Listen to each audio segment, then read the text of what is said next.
Tensor, one of Solana's leading NFT marketplaces alongside Magic Eden, recently launched its new token, distributing 200 million's worth across the Solana community. Now, a few of my wallets were eligible for the airdrop, and hey, who doesn't like free money, right? Most free tokens and airdrops I sell. But for Tensor, I am actually trying to build a longer term position, similar to other picks and shovels infrastructure projects like Jupiter and like the Pyth network. In a nutshell, Tensor has fantastic product market fit. The team's on the forefront of innovation on Solana, and I think they've got a compelling long-term strategy.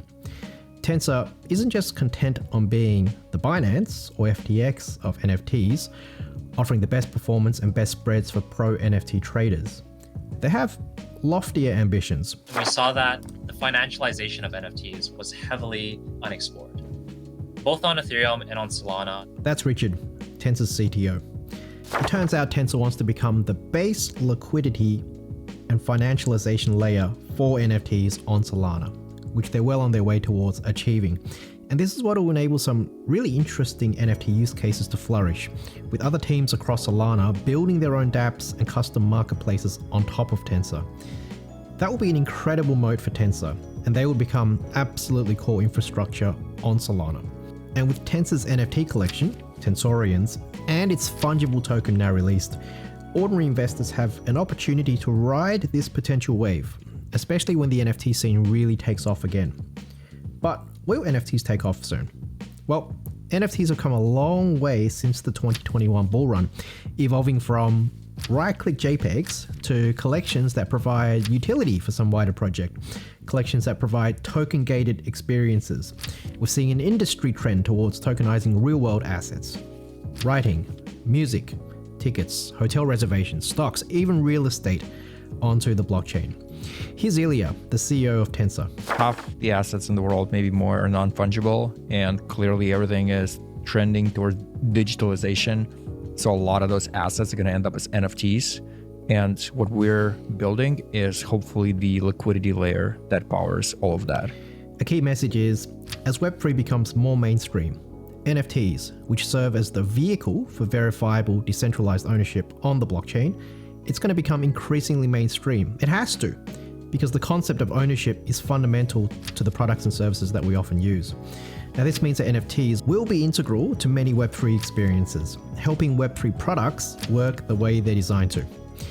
And Tensor wants to be at the forefront of all of that on Solana. So in this video, we'll dive into Solana's NFT scene, how Tensor came about, the product's top features, the project's long-term goals, how they became so successful so quickly. We'll also dive a little bit into Blur, the leading NFT marketplace on Ethereum, which will actually help us understand Tensor even better.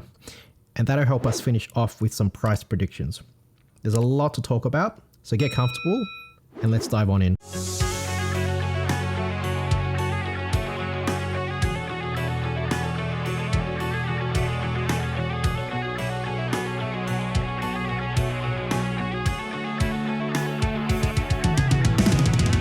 All right, let's start with a broad overview of Solana's NFT scene, what the tech looks like, what the NFT collections on Solana look like, and how Solana's NFT marketplaces has evolved to where we are today.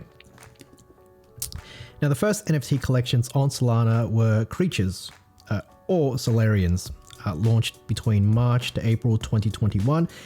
There is a bit of disagreement between which one actually launched first, but I'll save that for another video. A couple of months later, Solana Monkey Business, SMB, that was launched, and it was the Degen Ape Academy launch in August 2021 that really put Solana on the map for NFTs. In fact, pushing Sol's price from $42 to an all-time high of $80 at the time. Now, this launch had a lot of hype behind it, and so the team built an automated and trustless minting system where you press a mint button and a smart contract mints your NFT onto the Solana blockchain and sends it to your Web3 wallet. Now, this was quite progressive tech back then, as at the time, the norm was to mint NFTs via websites that weren't trustless. You'd basically send Sol across and fingers crossed you'd get an NFT back. Unfortunately, the Degen Ape Academy launch didn't quite go to plan. The art itself was beautiful, but the system only minted around 800 NFTs before it basically cucked it, resulting in what's known as the exiled Degen Ape Academy collection today. And what's worse was that people thought the problem was Solana itself, right? Not a good look for an L1 that was trying to position itself as cutting edge technology. And so the SOL price briefly dumped. Knowing what was at stake, the core Solana devs at Solana Labs quickly got to work building the famous Candy Machine smart contract. Now this was a minting system where people can trustlessly mint an NFT and receive it instantly. This time around, the Degen Ape Academy launched without a hitch. The whole thing was a great success for the entire Solana ecosystem, and SOL flew to $80. The team that built Candy Machine then spun off to become Metaplex, who has since gone on to build out dedicated infrastructure for NFTs on Solana. And nowadays, Metaplex provides the standardized tools to build and mint NFTs on Solana. Right? They made the token metadata standard that all NFTs on Solana follow. You have the battle-tested Candy Machine contract for Solana NFTs. Then later came the Bubblegum contract for minting what are called compressed NFTs. These were first announced by Metaplex and Solana Labs in November 2022. Compressed NFTs dramatically decrease the costs for minting NFTs by orders of magnitude, which makes mass NFT use cases in airdrops, gaming, metaverse, SocialFi, makes all of that possible. More on compressed NFTs later. There's nothing quite like this technology on other chains. They also made what's called the Auction House smart contract, which offers you the ability to quickly spin up your own NFT marketplace with little code. So overall, Metaplex has quite a suite of open source tools that devs can use to build NFT projects. And in 2024, almost all NFT collections on Solana, more than 99%, is built on Metaplex. These guys sit at the bottom of Solana's NFT stack. Metaplex is core infrastructure for NFTs on Solana. All right, so that's Metaplex. Another thing I want to mention is how tokens work on Solana more generally. So on Ethereum, you have different token standards like ERC20 for fungible tokens and ERC 721 and 1155 for NFTs. Now Solana has a more unified way of doing tokens. So first up, Solana smart contracts are written in Rust, and its smart contracts are actually called programs. And these days, Solana offers builders and devs a pretty large library of ready modular programs that you can mix and match to create new tokens and dApps, kind of like Lego building blocks. Now, this library is called the Solana Program Library, or SPL, and that's why Solana tokens are called SPL tokens. But in fact, all tokens on Solana, whether it's fungible tokens like Sol, like Bonk, Wen, Jupe, Jito, Tensor, or non-fungible tokens, NFTs, they're all using effectively the same token standard called the Solana Token Program.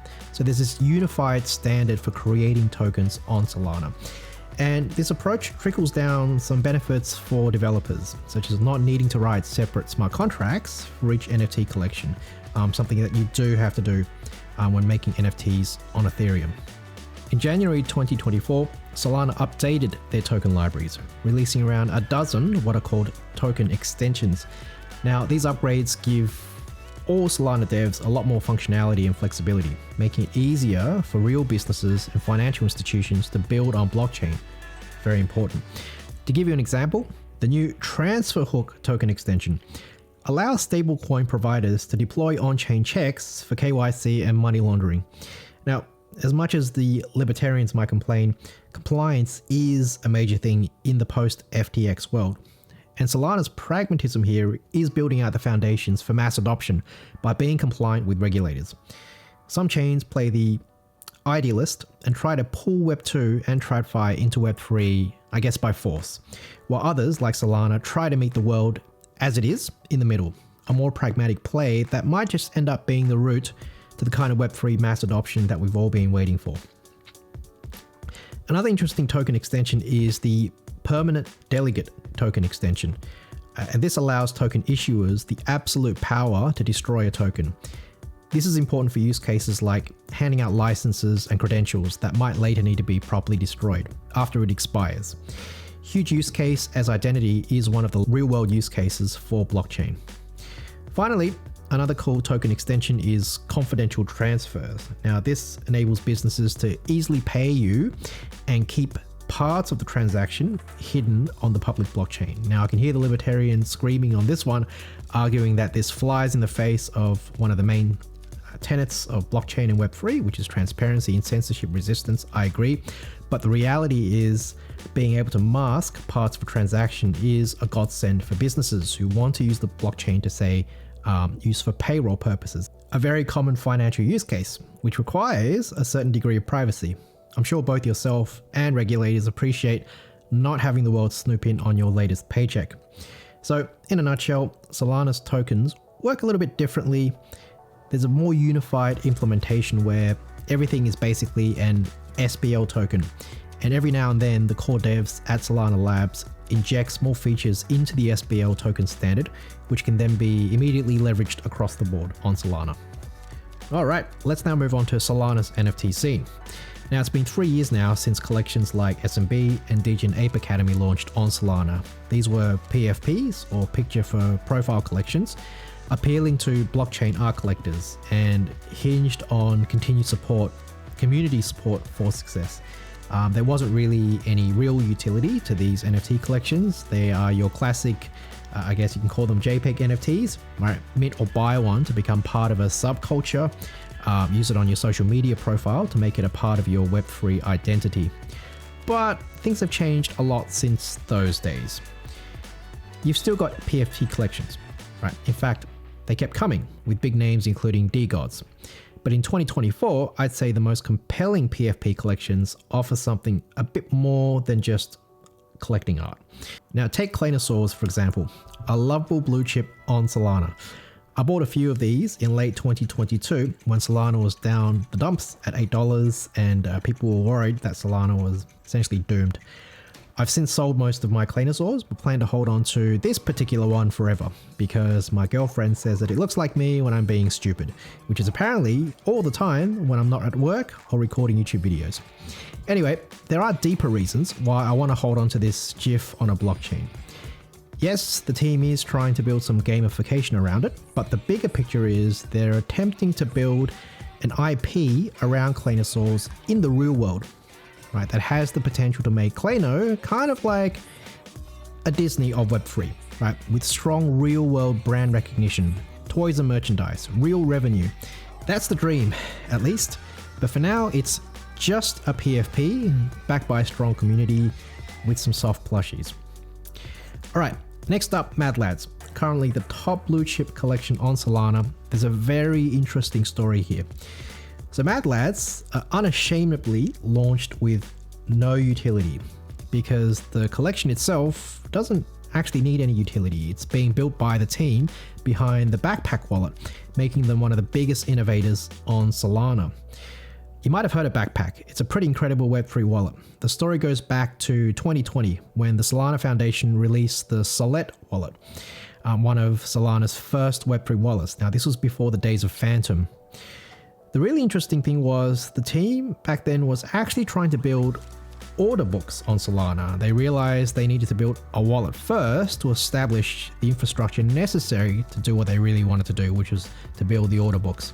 Now, fast forward a couple of years to 2022, Amandi Ferrante and Tristan Iver, who worked at Alameda and FTX before they collapsed, began trying to build something incredible called X NFTs that could enable devs to deploy and users to run all of their Web3 dApps across any chain at a single place with great UI UX. And to realize that dream, turns out they had to first build some necessary foundations, which then became the Backpack wallet. So in essence, Amandi and Tristan's been working on bringing the iPhone experience to Web3 on Solana. And along this journey, released the Mad Lads NFT collection. So what's the utility? Well, not much. NFT projects are known to create problems out of thin air and then build utility with NFTs to fix them. In contrast, the Backpack team are working on some pretty serious infrastructure and products. And the Mad Lads NFTs are simply nice looking collectibles to bring the community together. Nothing less, nothing more. Yet the price performance of Mad Lads NFTs have been quite incredible, right? With floor prices hitting as high as roughly $34,000, right, in USD terms, in March 2024, right? That was when the floor price was 160 Sol, when the price of Sol was $210. Putting that into perspective, Mad Lads minted just a year earlier in April 2023 at 6.9 Sol, right? When the price of Sol was just $22, putting the mint price at around just $150, right, for an entire Mad Lads NFT. So the collection basically did a 200x from bottom to top. So what does this all mean? Well, to me, it suggests that even useless PFPs, right, they can have strong network effect and demand when it's a mascot collection tied to the fortunes of key builders and innovators in the crypto space. Mad Lads had a very strong brand name association to Solana innovation, and this helped it earn a ton of free airdrops for NFT holders, helping to sustain its high prices. Now, beyond PFPs, you have Web3 gaming NFTs. Now, these are NFTs tied to play-to-earn games, a space that really took off during the last bull run with the likes of Axie Infinity. Now, gaming in general is a huge global industry with a very large and profitable addressable market. And analysts have long said that the entry to both Web3 and the metaverse for a lot of the Web2 crowd will be through gaming. Now, on Solana, the classic example of a play-to-earn app that's achieved scale is STEPN, which exploded onto the scene in 2022, attracting up to 1 million daily active users during its peak. Now, by buying and owning an NFT sticker inside the STEPN app, you unlock the ability to earn cryptocurrencies by exercising every day, right, which has incentivized thousands worldwide to stay active and healthy. I think a terrific use case for NFTs. I've been using this STEPN app every day for about 2 years now. I'm earning some crypto every day for walking and jogging.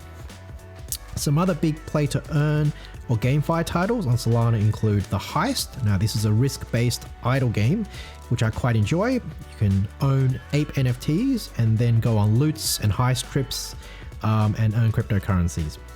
There's also Sol Casino, a blockchain-based casino on Solana where NFT holders earn an income through revenue share. Finally, alongside PFP collections and gaming NFTs, you've got broader utility NFTs like sticker NFTs in Dialect and hotspot NFTs for Helium and dynamic NFTs for Render. And it's especially the NFT use cases in deep-in projects like Helium and Render that I'm excited about. You're looking at serious real-world use cases with a scalable real-world product market fit that arguably requires NFTs to make the product work. More about Dialect later when I talk about compressed NFTs, and see my separate deep dive videos on Helium and Render. Alright, so we've seen how NFTs have come a long way since the 2021 bull run. And guess what? So has NFT marketplaces where you can buy, sell, and trade these NFTs. Now, over time, NFT marketplaces on both Solana and Ethereum have become faster to use, they have more liquidity, offer more features, and introduce more novel reward systems to keep you coming back. So let's take a quick review of how NFT marketplaces have evolved on Solana. Now, if we go back to the beginning, Solanart, here it is on the left side here, this was the first fully fledged NFT marketplace on Solana, launching in June 2021. And it blew up big time in the wake of the Degen Ape Academy launch in August that year. But the good times for Solanart didn't last long. Another marketplace called Magic Eden, on the right side here, launched in September 2021. It was founded by 4 friends with strong tech and consulting backgrounds, and it took them just a few months to ascend to the throne. By November 2021, Magic Eden was Solana's leading NFT marketplace. In fact, by June 2022, just 9 months after launching, ME became the second biggest NFT marketplace overall, right behind OpenSea. And they were able to pull off an admirable 130 million VC raise to keep building the platform. A year after ME's launch, Solanart was well and truly yesterday's news. Its daily volume averaging just 3% of Magic Eden's. Now, this kind of demolition of market share of the market leader isn't uncommon in Web3 because, number one, liquidity can move easily in Web3 by design, right? If I don't like a dApp, I can simply disconnect my wallet and reconnect it to a rival dApp instantly, taking my assets, my liquidity with me. And number two, Web3 is full of new niches. like the NFT marketplace scene back in 2021, which meant that every product had their own pros, but a lot of room for improvement at the same time. In short, liquidity is transient in Web3, and Web3 is an industry of startups, so it doesn't take much to topple an incumbent. How did ME do it? How did they topple Solanart? Sap away at their user base and volume? Well, they did a whole bunch of things right. They had an active Twitter supported by AMAs with the founders. Now, community is very important in Web3. ME had a heavy marketing presence at Solana events. They constantly pushed out new updates to the ME platform. They had white labels for top collections.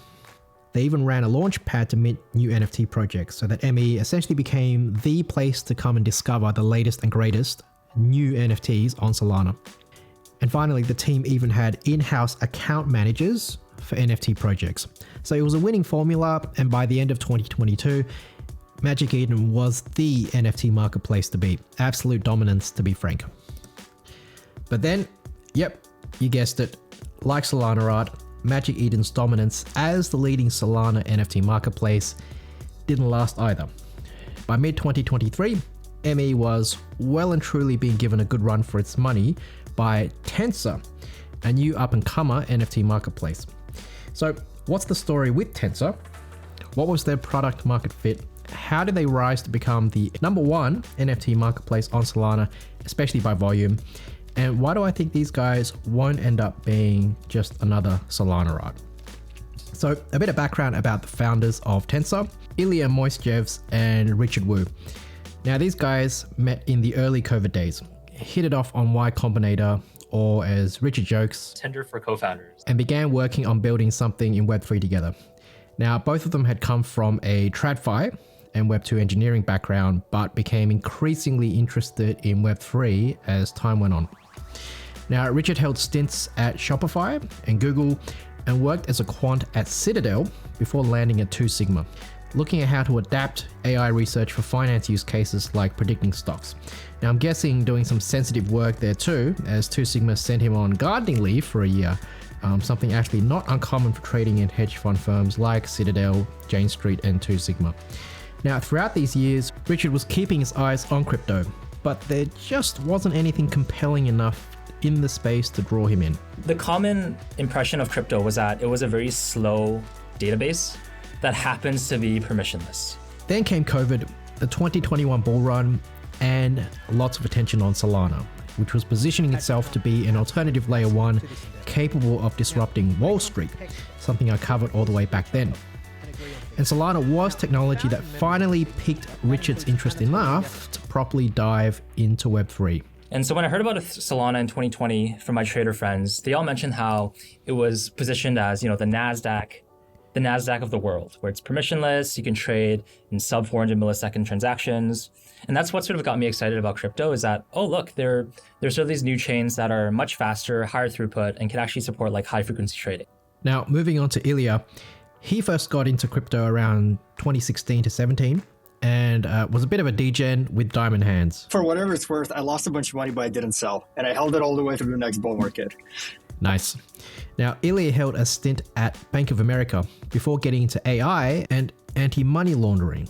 And at the time, he grew increasingly convinced that Web3 was the solution to a number of problems. For example, on his blog, he argued at the time that current anti-money laundering solutions can't be fixed in TradFi because banks hold isolated silos of information and data, and they don't really talk to each other the way that they should. A consequence, I suppose, of the fragmented way TradFi has evolved. Whereas in Web3, you have this big transparent global network, thanks to blockchains, that makes it very easy to see the whole picture and how transactions move around.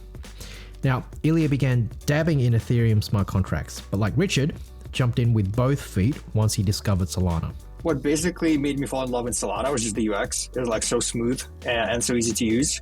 And also like the developer inside of me was like, this is a cool opportunity to learn Rust. So I'm just going to jump at it. Now, after Richard and Ilya got together, they set out to build something in the NFT space, which they viewed as having a bit of a gap in the market. It was a low-hanging fruit. They first built an oracle for NFT pricing, which could power lending and derivative products for NFTs. But the truth is, that idea was a bit ahead of its time and no one ended up paying for their product. But you get a sense of where Richard and Ilya's thinking lied, right? These guys were from TradFi, and they thought like people from TradFi, right? Which was the need for high frequency trading, low spreads, the financialization of ideas. And so the question was, how could they bring these ideas, these TradFi ideas, these ideas that somewhat existed in CFi, bring it to life to Solana, particularly for NFTs? And so what they ended up building next was Tensor, right? An advanced NFT trading tool targeting pro NFT traders, as you can see here. And the value prop was that Magic Eden catered for retail users, right? For those who want to collect NFTs, right? NFT collectors, similar to the audience OpenSea catered for on Ethereum. EMI was kind of like the Coinbase or eToro for NFT marketplaces, while Tensor was going to be the FTX for NFTs, the single destination for the pro NFT trader, the day traders, the swing traders, the high volume degens. It would have all the tools, bells and whistles they expected on such a platform. Now, Tensor launched its private beta in June 2022 and went live to the public a month later in July. True to TradFi form, it had a UI like a Bloomberg terminal, and that's still pretty much the case today. When it came to ways of working and company structure, Ilya became Tensor's CEO and Richard became the CTO. Now, to bootstrap and grow the runway that they needed to keep building, the team started participating in Solana hackathons. They actually won prizes in Solana Summer Camp and the Riptide hackathons, which added around 60k to their treasury. Now, over the next 6 to 9 months, Tensor gained traction and grew their user base, but things got kind of hard when FTX went down and a lot of VC money suddenly dried up in crypto. Still, in March 2023, that was a few months after the FTX collapse, they did successfully hold a $3 million seed round raise led by Placeholder Venture Capital, and it included the Solana co-founders, Toli and Raj, Solana's VC arm, Solana Ventures, Alliance DAO, Big Brain Holdings, and some other small angel investors and customers who have been using the Tensor platform and saw its potential. And this caught the attention of even more NFT traders. At the same time, Tensor was also running a points-based reward system to attract and retain users, similar to Blur's points-based reward system on Ethereum. In fact, Tensor was the Blur of Solana, and Blur was the Tensor of Ethereum. Both saw a gap in the market targeting NFT traders, both had similar rewards programs, and both ultimately grew to become number one on their respective chains. More on Blur later. Now, 2023 turned out to be an interesting year for the entire Solana ecosystem, which really showed its resilience after FTX. Builders kept on building, the community rallied together, and Sol, which started off the year pretty much down at the pits at $8, ended up finishing at around $125, a huge comeback. On the NFT front, NFT marketplace front, I should say, 2023 saw some heavy competition between Tensor and Magic Eden, with a bias of heavy trading volume towards Tensor, while Magic Eden continued to perform well for metrics like the number of transactions, the number of users. Now, this made sense as Tensor is a pro trading platform, right? That was designed for high frequency traders and the whales who naturally want a place to flip a higher volume of NFTs with the best spreads and the lowest fees. Magic Eden's strategy was a bit different to Tensor's. They had actually expanded multi-chain. In fact, the entire NFT scene is pretty much spread across 4 chains. You've got Ethereum, Solana, Polygon, and since 2023, Bitcoin, thanks to Ordinals, BRC20, and now Runes. And Magic Eden's currently the only platform directly supporting all 4 chains. In fact, despite being known as a Solana outfit, ME really did benefit quite a lot from NFTs taking off on Bitcoin. Now, my last video was a huge dive into Bitcoin innovation and Bitcoin L2s. Feel free to check that out. Now, ME is also getting into strategic IP collabs, like with Yuga Labs, the creator of the Bored Ape Yacht Club, who in 2023 pretty much severed ties with OpenSea over their stance on creator royalties. More on that later. And finally, in early 2024, Magic Eden announced a multi-chain wallet supporting all of these chains. So they're really doubling down on being an NFT marketplace with a strong presence across all of the major chains where there's an active NFT scene. That's their strategy and approach. In contrast, Tensor's doubling down on Solana, right? They want to be the FTX of Solana. They also want to become, this is very interesting, the liquidity and financialization layer of Solana for NFTs, and then have the entire Solana ecosystem build interesting use cases and dApps on top of them, something I'm quite excited about. And for the remainder of the video, I want to dive deeper into Tensor, the platform itself, the highlight features, the rewards programs that help them grow, where they're heading into the future, and we'll also look at Blur on Ethereum, and that's going to allow us to put everything together and wrap up with some price predictions. But in a nutshell, I'm quite bullish on Tensor because, number one, I think it's got great product market fit. Number two, team is at the forefront of innovation on Solana, very important. And number three, they have a very interesting and compelling long-term strategy. Alright, so diving into Tensor features. Now, when Tensor first launched, they launched with two pioneering features. It was first and foremost an NFT aggregator, right? Originally called Tensor Trade. And it also had an AMM, an automated market maker for NFTs. And this was called Tensor Swap. So let's talk about Tensor Trade first. Now, you might have heard about aggregators before in DeFi. You might have used them. So these sweep across various dexes to give you the best price on fungible tokens. So for example, on Solana, Jupiter is the DEX, right? It's the place that everyone goes to. It gives you the best price for a given swap by scouring DEXs across Solana so that you don't have to manually yourself go to Orca, Radium, and so on and compare prices. You've also got yield aggregators like the multi-chain Beefy Finance that serves up optimum ways to stake and earn yield in various DeFi protocols across the chains, all on a single platform. It saves you a lot of time, a lot of hassle. On Tensor, you've got Tensor Trade, right? This is an NFT aggregator. So for a given NFT collection, it scours the various other NFT places on Solana, at least 10 of them the last time I checked, and that includes Magic Eden, also Elixir, Hyperspace, Tensor's own marketplace as well, even good old Solanart, so that you don't have to go to these individual marketplaces yourself to search for NFTs in a given collection. You just go to Tensor and get a view of all of this liquidity in one place, right? Just to be clear, the benefit here is liquidity, not price, like with DEX aggregators. Because NFTs are unique, unlike DEX aggregators like Jupiter, which gives you the best price to buy or sell a token, NFT aggregators, they're not going to give you the best price on a given NFT because there's only one of that NFT.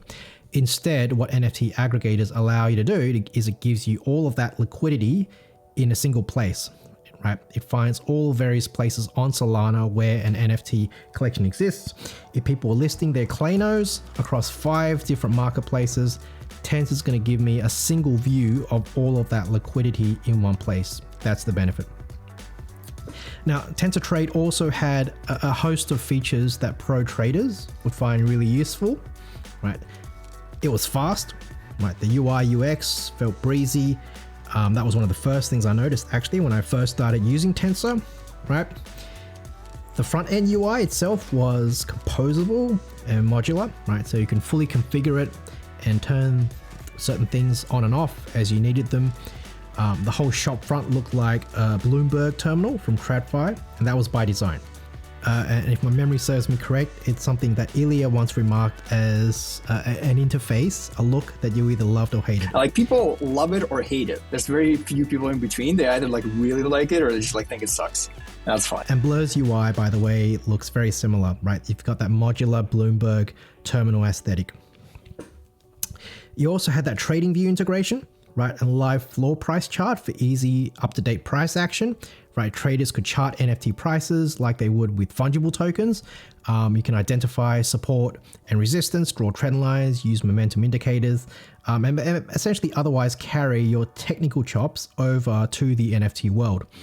Other advanced features from platforms like FTX, Binance, Coinbase Pro, like order book and depth information, right, helping you identify buy and sell walls, they were available too on Tensor. For higher volume traders, you were able to take action in bulk, right, like buy, bid, list, and delist many NFTs all at once. And then performance-wise, Tensor pretty much had real-time data, which is quite important for trading. And finally, and this one's really quite crucial, there was 0% extra fees on top of the NFT marketplaces that Tensor was aggregating. Binance and FTX were loved by traders because you can trade till the sun came up, pay very little fees, as low as 0.1%. So that's Tensor Trade in a nutshell. Liquidity across Solana all at a single place with a slew of pro trader friendly features. And then there's Tensor Swap, an automated market maker or AMM for NFTs. Now you might have heard of the word swap in numerous other DeFi protocols. Uniswap on Ethereum, PancakeSwap on the BNB chain, and so on. Swapping refers to the exchanging of assets in DeFi using an automated market maker, right, where everyone's assets are essentially swimming around together in what's called a liquidity pool. And anyone with an internet connection can instantly exchange or swap an asset in their custodial wallet for another asset in the pool at any time. It's permissionless, it's trustless, there's always liquidity. That's the beauty and dream of DeFi. On Tensor, there's a liquidity pool for NFT trading, right, and an automated market maker to keep the wheels spinning at all times. Now, that immediately means two really nice things. For NFT buyers, I can make collection-wide bids. So let's say I really wanted a Mad Lads NFT and I want it cheaper than the floor price. I'll contribute some SOL into the liquidity pool, ready to buy a Mad Lad at that price.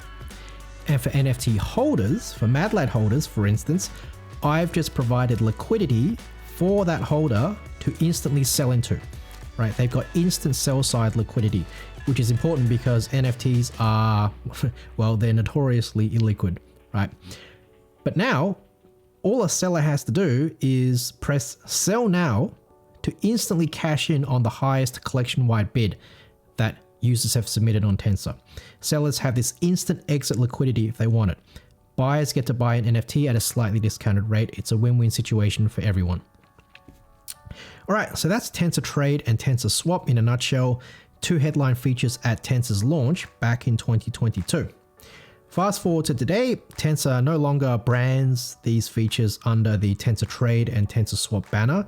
They're simply just Tensor, one of Solana's leading NFT marketplaces that caters for both traders, collectors as well, and even creators. Yep, creators, that's right. Because like Magic Eden, Tensor now has its own Launchpad, and NFT creators can use Tensor to manage their collections. Now, more generally, the barrier of entry for making and launching NFT collections has really gone down dramatically over the past few years. NFTs used to require some pretty decent developer experience, but nowadays, Metaplex's Creator Studio lets you create and deploy NFTs with low or zero code. And you can even use their auction house contract to make a marketplace for it. Another option is the More NFT marketplace, built by the team behind Steppen, which offers a nice GUI interface to make an NFT collection and deploy it onto the blockchain with zero code.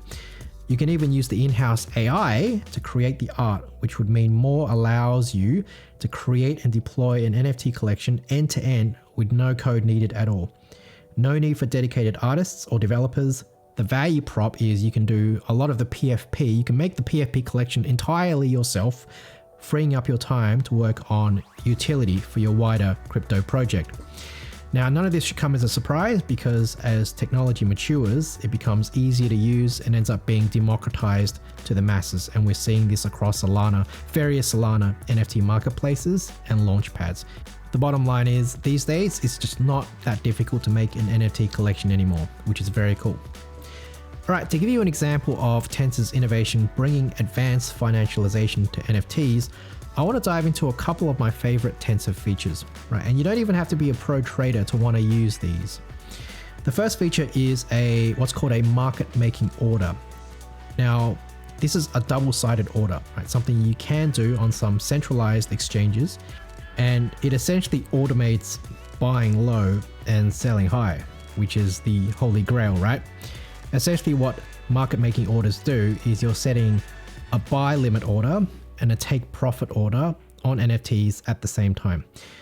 Great for swing traders, or if you feel like an NFT collection is currently ranging. So for example, here I'm looking at the Claynosaur collection. Let's say I think the price for Clayno is bouncing between 13 to 14 Sol. With a single click of a button, I can basically deploy a market making order, a double-sided order, buying the NFT at the channel swing low, right? If the floor price reaches there, or someone wants to take my offer up, and automatically sell it when it hits the upper limit of the channel. So a really cool feature. Now, a second feature I really like is price lock. It's a fairly new feature where for a small fee, essentially you can lock in a price to buy or sell an NFT after a given period of time. Now, this is essentially options trading, now available for NFTs. It's really cool. Now all of a sudden, NFT traders have some pretty powerful ways to hedge against their downside risk, which is the point of options. So let's take a look at two quick examples using the Tensorians collection. There's some great documentation here. By the way, Tensorians is Tensor's own NFT collection. I'll be going to that shortly. So first example, say you're feeling bullish on Tensorians, right? Say the floor price is currently 100 Sol and you think it's going to go up over the next week. Now, instead of buying at the floor price and then losing sleep constantly checking on NFT prices in case you're wrong and it's dumping, you can purchase what's called a buy lock that expires in 7 days. Now, there'll be a small fee attached, at least 3%, and that works out to be around, say, 3 Sol here. In 7 days, if the floor price of Tensorians goes to, say, 105 Sol, as shown here, you'll be able to cash in and profit 5 Sol, minus the roughly 3 Sol fee that you paid to purchase this buy lock. So if the floor price then doubles to 200 Sol, right, being really optimistic here, then you'll make 200 Sol minus that measly 3 Sol fee. Pretty nice.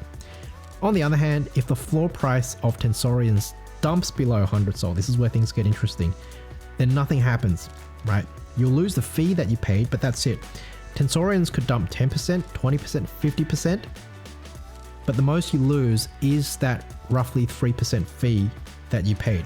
So a really nice way to ride a bullish momentum, but hard cap your downside risk. And this is exactly how options work, specifically what's called a long call option, right, which allows you to take advantage of bullish price movements while hedging your downside risk. At most, you lose what's called the premium you paid to purchase your call option. So you can understand how options are popular for risk-conscious traders, and they're one of the few main types of what are called financial derivatives, the others being futures and perpetuals. All right, let's look at a second example, this time for a bearish scenario. So now, say the current price of Tensorians is still 100 Sol, but this time around you think Tensorians, the floor price is going to dump over the next week. Now, for fungible tokens, or stocks, traders would often short if you think there's going to be a downside move, right? But the problem is shorting has infinite downside risk. So instead of shorting, some investors prefer buying what's called a put option, where you profit from asset prices going down, just like a short. But if the price ends up rising, the amount you lose is actually hard capped. Now on Tensor, you can pretty much buy this sort of put option by purchasing a let's say a 7-day sell lock for that 100 Sol. The fee is going to be around 3%, similar to a buy lock. Now, if the NFT floors indeed collapse, you'll walk away with a profit after a week. For example, if the floors retract to 95 Sol, you're going to make a 5 Sol profit minus the rough 3 Sol fee that you paid to buy the sell lock. If the floors collapse 50%, right, down to 50 Sol, well, then you're going to be eating tonight, aren't you? On the other hand, right, this is where it gets interesting. If you get it wrong and Tensorians, if the floor actually rises, at most, you're going to lose that 3% fee that you paid, right? There's a hard cap to your downside risk. So in a nutshell, the Tensor team has brought the ability to purchase what are effectively long call and long put options into crypto for NFTs. And I think these are some really powerful tools. All right, so we've just covered Tensor's product market fit and its long list of features. That's one of the 3 reasons I'm bullish on Tensor, the product itself. The second main reason I'm bullish is the team's willingness to adopt cutting-edge Solana technology to not just push its own product forward, right, to push Tensor forward, but also to push the frontiers of Solana forward as well, the entire ecosystem.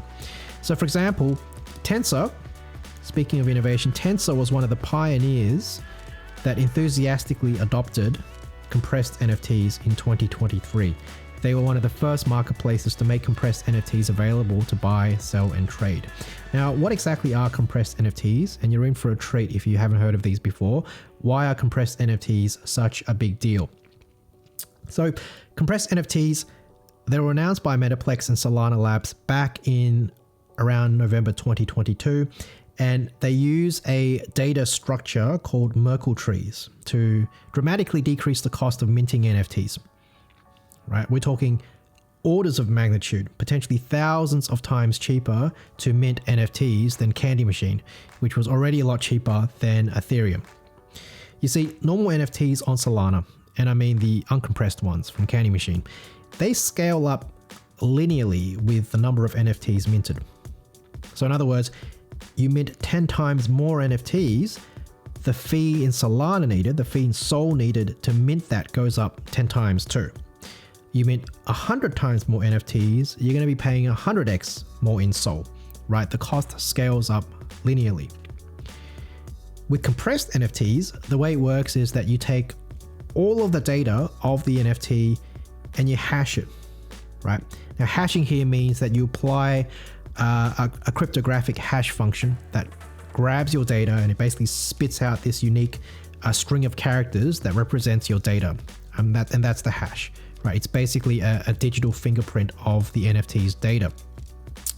Now, this hash is then stored off-chain, right, which is actually how NFTs have kind of always worked, right? The data, like the images of your JPEG monkey, have always been stored off-chain, and what you generally store on-chain is basically a reference to that off-chain, to the off-chain storage where the JPEG sits.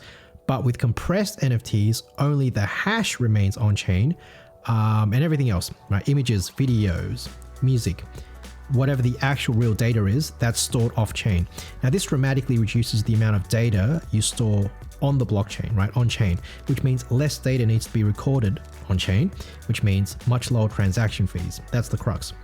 In fact, how all of this is done through Merkle trees means that the cost to mint NFTs this time around is not going to be linear anymore. It's going to scale up logarithmically, roughly logarithmically, with the number of NFTs minted.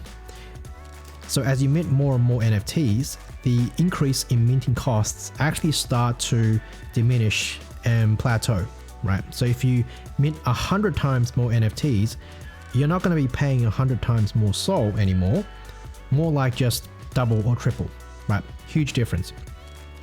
In fact, using Metaplex's Bubblegum, the standard for compressed NFTs, you can actually mint 1 billion NFTs for just 500 Sol, right? Which was about $10,000 in April 2023 when this chart was made, right? Do it with Candy Machine and you're looking at a whopping $250 million, right? And if you do it on Ethereum, you're looking at a whopping $33 billion at the time, right? So compressed NFTs, they make minting NFTs super cheap at scale. But why is that important? So here's Ilya diving into why he's super excited about this compressed NFT technology. So compressed NFTs, simple definition, it's the cheapest possible way in crypto to create an NFT. So cheap, in fact, that I think 1 billion NFTs, I think is about $10,000 to mint, which is like nothing. And that's like 1 billion. If you scale down to millions, it's like 1,000 or less. Now, why does that matter? Well, it turns out that a lot of things in life, if you make them cheap enough, you can basically 10x the market size. Great examples of that are car rides, food delivery, things that people thought normally you would maybe do once a week, like you'd get takeout or something. All of a sudden, if it's one tap away and it costs you nothing, you can get it in 30 minutes. People do it a lot more, and all of a sudden it's like a daily thing. And so you 10x the market size, maybe you even more the market size. And so that's our bet with compressed NFTs, where the initial meta of NFTs that existed up to today was all about scarcity and getting fewer people involved and getting those people to pay up more. You can think of them as luxury goods. We think that the next meta of NFTs will be the polar opposite of that. It'll be about involving as many people as possible. And in order for you to do that, you have to make these things as cheap as possible. And that's why we're like so hyper bullish on this technology and on Solana, because Solana is, to quote the meme, the only place where it's possible right now. And for us, like when we ask ourselves the question of how do we build a product that caters to 1 million or to 1 billion people, then, well, it probably starts with you being able to create an asset that costs you nothing.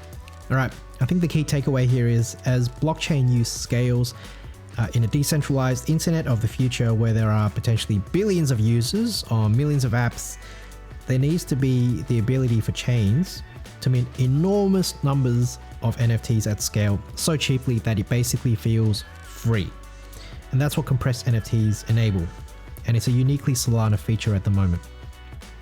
For example, on Dialect, a Web3 instant messaging app that's a bit like Telegram, the Dialect team actually came up with the idea of minting chat stickers as NFTs so that your collection of chat stickers will truly be your own. Now think about the popular messaging apps across the world, right? You've got WhatsApp, Facebook Messenger, WeChat. They all have billions of users, right? That's a lot of NFTs if all of these users have their own stickers. Compressed NFTs make this possible. This then ties into SocialFi, a narrative some analysts believe might come to the fore during the next market cycle bull run, right? Where things like every message on a Web3 social network might be stored as an NFT. So now suddenly the number of NFTs that need to be minted on the cheap would explode, right? Just like how the amount of data we collectively generated exploded 10, 20 years ago when Web2 social media platforms became mainstream. Again, compressed NFTs solve this problem of making NFTs possible at scale cheaply. Another example right now is Drip, right? Who airdrop millions of NFTs to wallets across Solana as part of their business model. That can't happen unless it's cheap to do. And it is, because Drip's using compressed NFTs. And then that ties into Web3 marketing more broadly. Going to Web 2, right now it costs very little for a normal company, Web 2 company, to send out millions of marketing emails. But if you're a Web 3 company that wants to, say, airdrop 1 million NFTs into wallets across the blockchain, without compressed NFTs, you're looking at 12,000 Sol to mint 1 million NFTs. Right. Moving on. Other use cases for compressed NFTs include DePIN, one of the most promising areas for blockchain in my opinion. You've got Helium, which migrated to Solana. They minted an NFT for each of their physical hotspots. That's almost 1 million NFTs, and they use compressed NFTs for that. You've got Render, another blue chip DePIN project who migrated to Solana, soon to adopt compressed NFTs. And then there's gaming and metaverse, where every item, every artifact in the game might end up being an NFT.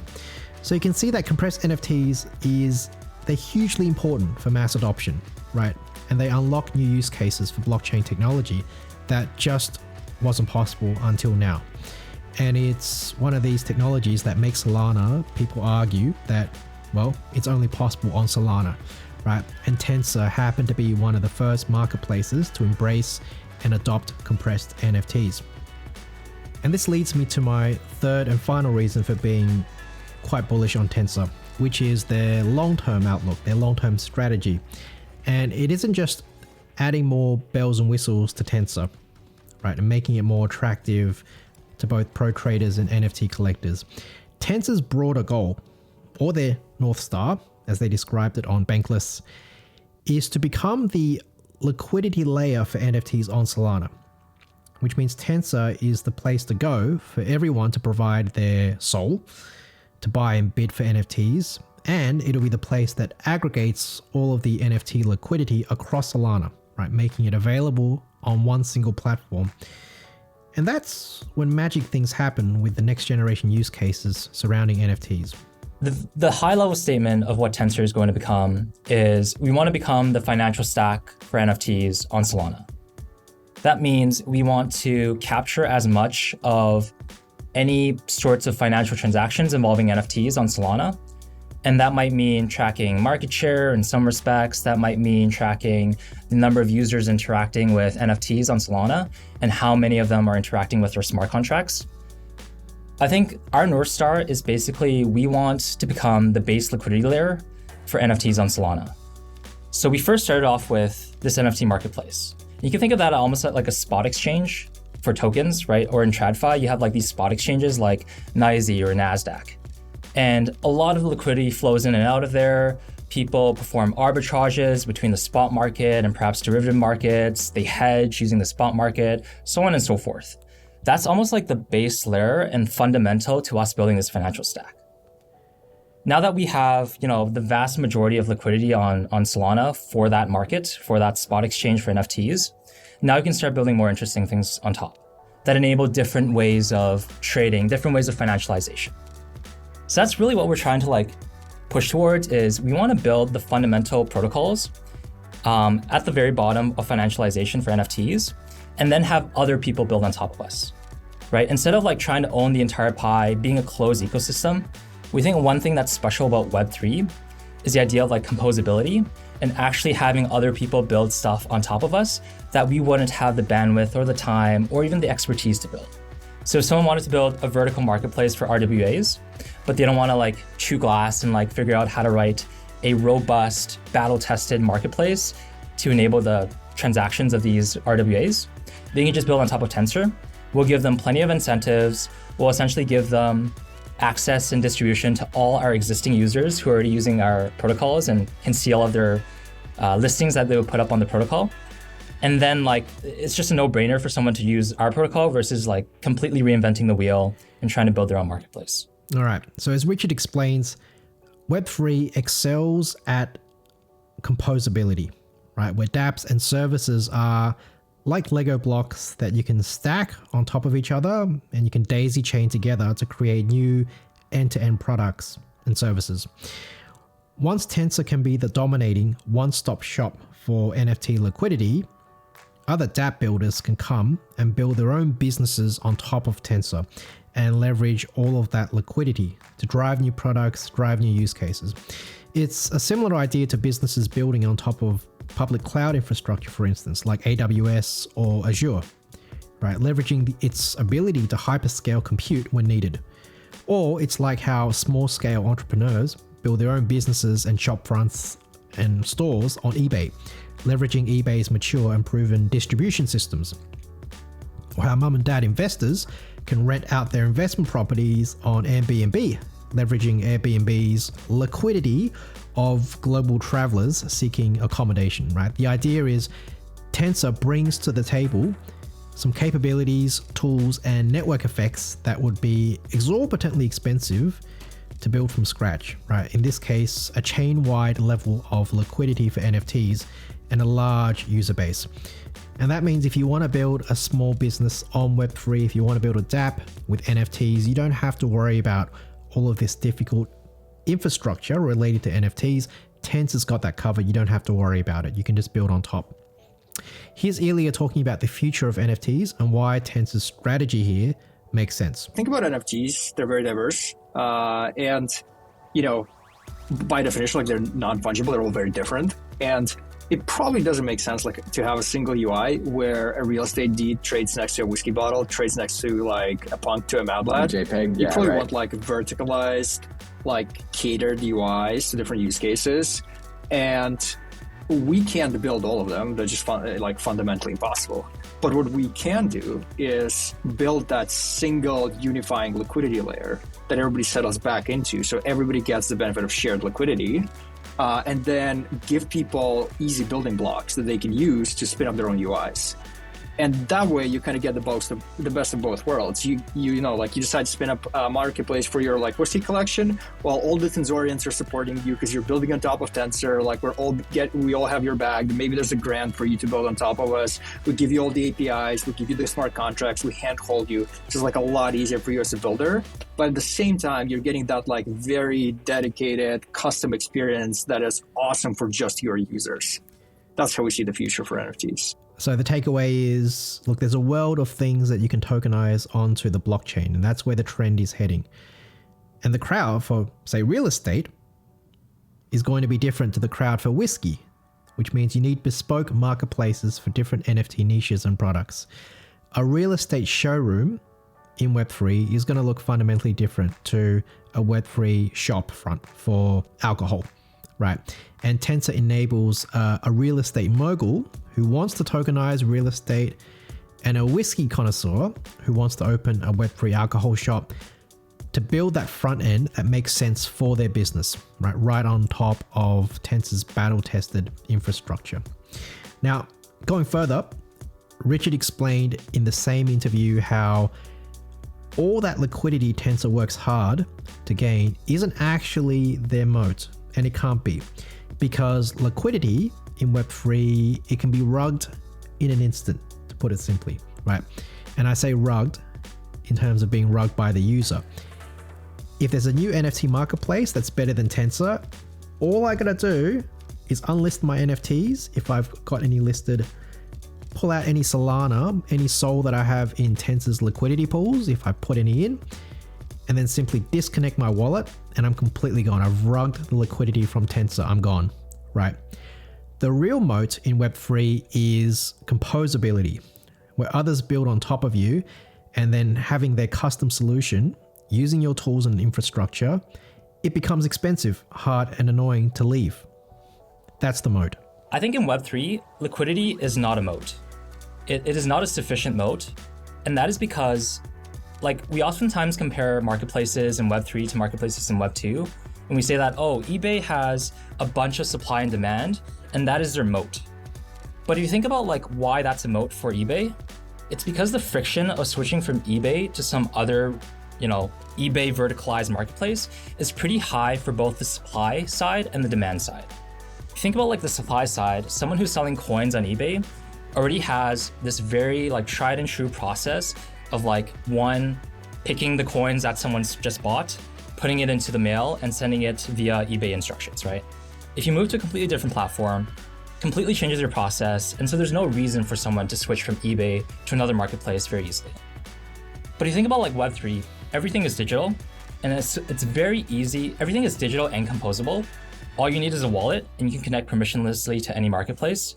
And so someone can quickly like move their liquidity for NFTs from Tensor to some other up and coming marketplace that's offering a ton of incentives. What I think might be a pretty substantial moat for us going forward is actually the composability aspect of Web3. The reason is, if a bunch of developers, if a bunch of dApps start building on top of your protocol, the friction of switching out the marketplace and integrating with, let's say, another protocol is actually pretty high. Like the last thing that Dialect, who actually built on top of us for their stickers that people could trade inside their app, if they were to like try to integrate another marketplace, one, it would just add a lot of unnecessary dev work that is not crucial to their business model, which is getting more people in their chat app. And so I think like encouraging composability, actually getting people to build on top of you, is probably the biggest moat you can have in Web3 compared to the whole liquidity moat that people talk about a lot. And hey, this is how technology often works, right? The lower you are in the technology stack of your given niche, the more indispensable you become to everyone else who builds on top of you using your infrastructure and battle-tested technology. Anyway, summarizing Tensor's long-term strategy, which I really like, the goal is to become the base liquidity layer for NFTs on Solana, become the base financialization layer for NFTs on Solana, leverage all that liquidity and composability of Web3 to attract builders and projects who can build and deploy NFT use cases on top of Tensor, right? This is going to unlock a lot of new use cases and business models, different ways to use NFTs going into the future. And if they can pull this off, That'll be an incredible moat for the team. All right, so we've talked about the reasons why I'm feeling bullish on Tensor. How does all of this translate into the future of the token price? Well, let's first cover Tensor's points-based reward system, which is what set up the massive airdrops on April the 8th, 2024. Understanding how these reward systems are designed is also a good way to help you set yourself up for future airdrops on NFT marketplaces more generally. Okay, so both Tensor and its big brother Blur on Ethereum began using a points-based rewards program after launching in 2022. And this soon became the dominating meta on how NFT marketplaces incentivize and reward those who connect their wallets and use these platforms. Now, the way it works is you earn points for interacting with the NFT platform in some way, right? Now, that might include buying and listing NFTs, providing liquidity, and so on. And you can get more or less points as well thanks to multipliers for behaving in certain ways. For example, both Tensor and Blur introduced a loyalty multiplier that gave more points to those who only listed NFTs on that particular marketplace and nowhere else on Solana and Ethereum respectively. Another interesting thing about points-based reward systems is the concept of seasons. These reward programs tend to span different seasons, each lasting a few months up to over a year. And what this does is it gives the team an opportunity to build new features for their NFT platform and then recalibrate the rules of the game to incentivize users to road test those new features. Now, Season 1 of Tensor ran from September 2022 to March 2023, basically 6 months.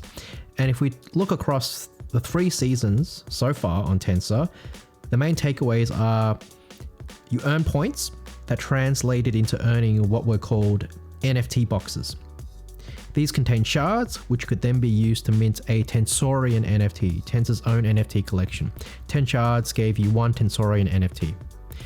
And you could also earn treasure boxes, which open up to unveil the Tensor token. Now here's the Tensorians NFT collection. Interesting vibes for sure.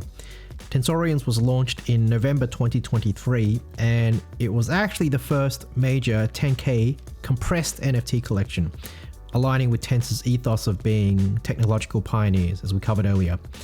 And it also forced them as an NFT marketplace to essentially become their own customers and appreciate the work involved with creating and launching an NFT collection. Very cool. Now let's talk a little bit about the purpose of the collection. Essentially, the team made these NFTs to give back to the early loyal users who helped grow Tensor to what it had become, which was one of the leading NFT marketplaces on Solana. We wanted to, one, reward diehard users who have been around, stuck with us since the very beginning when we were 0% market share and we had nothing more than just like a fancy UI that was different. We wanted to reward them with something that was tangible and something that they can rep on their Twitter PFP and say like, hey, I was here first. I was one of the early users of Tensor, and so I got a Tensorian, and here it is to the world. Now, as you'd expect with any NFT mint, some people flipped theirs for a quick profit, while others held on to their Tensorians and showed it off on social media, right, as part of their Twitter profile picture and what have you. And this became known as what Richard described as a growth hack for Tensor, right, helping introduce new people onto the Tensor platform and road test its features, try it out. Over time, the ethos and culture of the Tensorians community evolved into one that revolved around a strong belief in Solana and a faith in what the Tensor team was building. I think over time, the Tensorian identity and the collection has almost rallied behind the idea that we're a Solana first NFT marketplace and eventually NFT financial stack. We're trying to push the boundaries of what can be done with NFTs on Solana. For example, all of our work that we put into supporting compressed NFTs, that's a very uniquely Solana thing.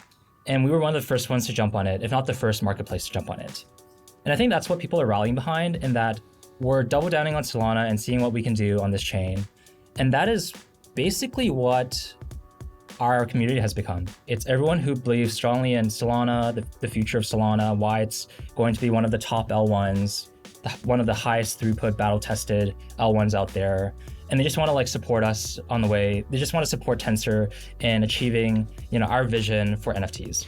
All right, so that's the Tensorians collection. Now, Season 2 of Tensor's reward program began on March the 6th, 2023, as soon as Season 1 ended, and lasted for 5 months until the end of July.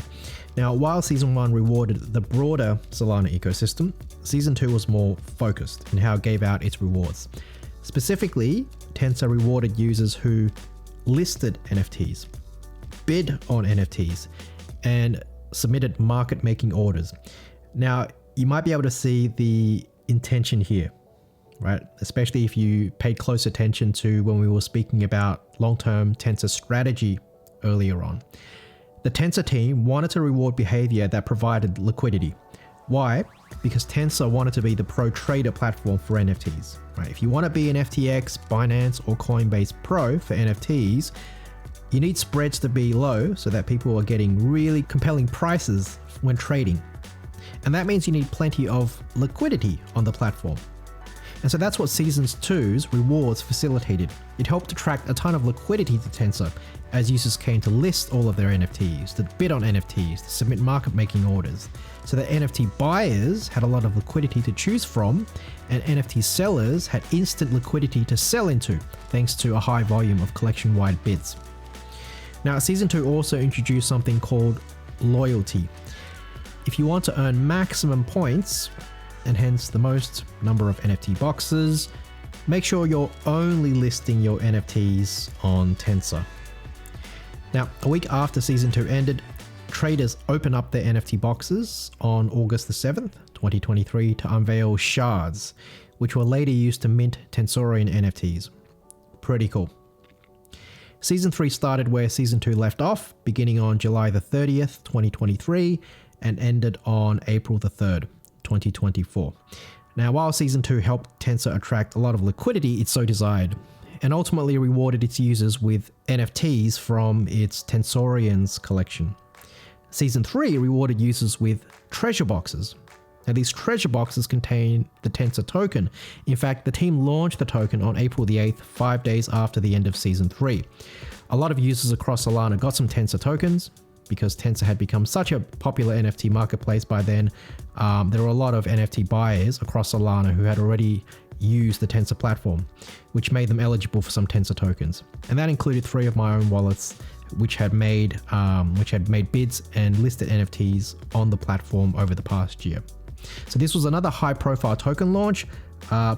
Not as big as Jupiter, which sits at the center of Solana's DeFi ecosystem. I guess you can kind of think of it as the center of the universe on Solana for fungible tokens. But certainly this was an airdrop up there with the likes of the Pyth network and the Jito airdrops in late 2023.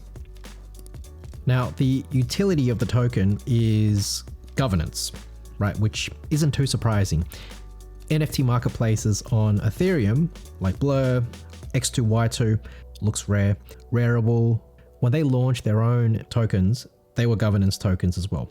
In fact, one of the fundamental reasons projects do mass airdrops to the community is precisely to decentralize its governance.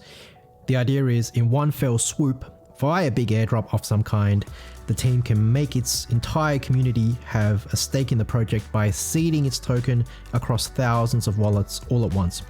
And the community will then have a voice in the future direction of the project. Now, something else interesting to note is that NFT marketplaces often conduct their token airdrops through, I guess you can classify them under 3 main criteria. Number 1, get an airdrop by having enough points in a points-based reward system. Number 2, get an airdrop by doing enough trading or listing or bidding, that sort of behavior. And number 3, get an airdrop by being a holder of certain NFTs. Right. Now, the token airdrop actually spanned all 3 criteria. Right. You scored points by providing liquidity on Tensor, which would have got you some tokens. And if you held onto your Tensorians NFT, that helped too.